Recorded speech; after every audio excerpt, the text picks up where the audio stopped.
ಇವಳು ಜೇನಲ್ಲ ಅಕ್ಕ, ಹಾಲಿಗೆ ಹೆಪ್ಪ ಹಾಕೋಳು.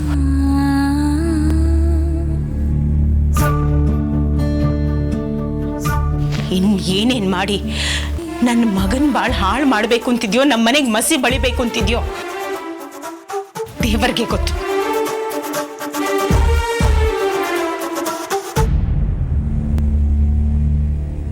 ನನ್ನ ಜೀವ ಇರೋವರೆಗೂ ನಾನು ಇದನ್ನ ಮರೆಯಲ್ಲ.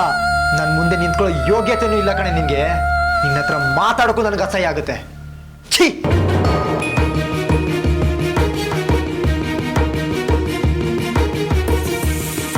ಸ್ನೇಹಿತನ ಮಗಳು ಅಂತ ಮನೆ ತುಂಬಿಸ್ಕೊಂಡಿದ್ದಕ್ಕೆ ಬಹಳ ಒಳ್ಳೆ ಮರ್ಯಾದೆ ಕೊಟ್ಟಿದ್ಯಾ ನನಗೆ.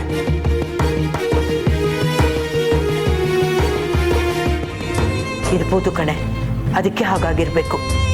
ಮೊದಲೇ ಸಂಪಿಗೆ ದುಡ್ಡಲ್ಲಿ ಸಿಹಿನೀರಿನ ಬಾವಿಗಳೇ ಇಲ್ಲ. ಒಂದು ಕೆಲಸ ಮಾಡು, ರಾತ್ರಿ ಮಲ್ಕೊಳ್ಳೋಕೆ ಮುಂಚೆ ಹಾಲ್ಗೆ ಒಂದು ಚಿಟಿಕೆ ಅರಿಶಿನ, ಶುಂಠಿ ಪುಡಿ, ಕಾಳು ಮೆಣಸಿನ ಪುಡಿ, ಕಲ್ಸಕ್ಕರೆ ಎಲ್ಲ ಹಾಕಿ ಚೆನ್ನಾಗಿ ಕುದಿಸಿ ಕುಡಿ. ಗಂಟ್ಲಿಗೆ ಹಾಯ್ ಅನ್ಸುತ್ತೆ. ಅದೆಲ್ಲ ಯಾಕಮ್ಮ, ಸರಿ ಹೋಗುತ್ತೆ ಬಿಡು. ಅದು ಸರಿ ಏನು, 4 ದಿವಸ ಆದರೆ ಎಲ್ಲ ಸರಿ ಹೋಗುತ್ತೆ. ಈಗ ನೀನೇನು ಸಂಗೀತ ಕಚೇರಿನ ಮಾಡಬೇಕು? ಒಳ್ಳೆ ಅತ್ತೆ ಮನೆ ಸೇರಿದೆಯಾ? ಏನು ಕಡಿಮೆ ಇಲ್ಲಮ್ಮ, ಚೆನ್ನಾಗಿದ್ದೀನಿ. ಅದು ಸರಿ, ನಿಂಗೇನು ಕಡಿಮೆ ಆಗಿದೆ ಹೇಳು? ದೊಡ್ಡ ಮನೆ, ದೊಡ್ಡ ಜನ, ಆ ಮನೆಗೆ ಸೊಸೆಯಾಗಿ ಹೋಗಿದೆಯಾ?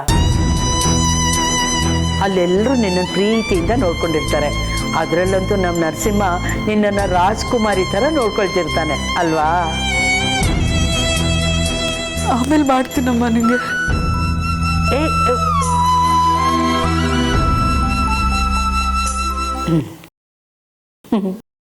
ನಮ್ಮ ಹುಡುಗಿಗೆ ತಾಯಿ ಜೊತೆ ಫೋನಲ್ಲಿ ಮಾತಾಡೋಷ್ಟು ಪುರ್ಸೊತ್ತಿಲ್ಲ.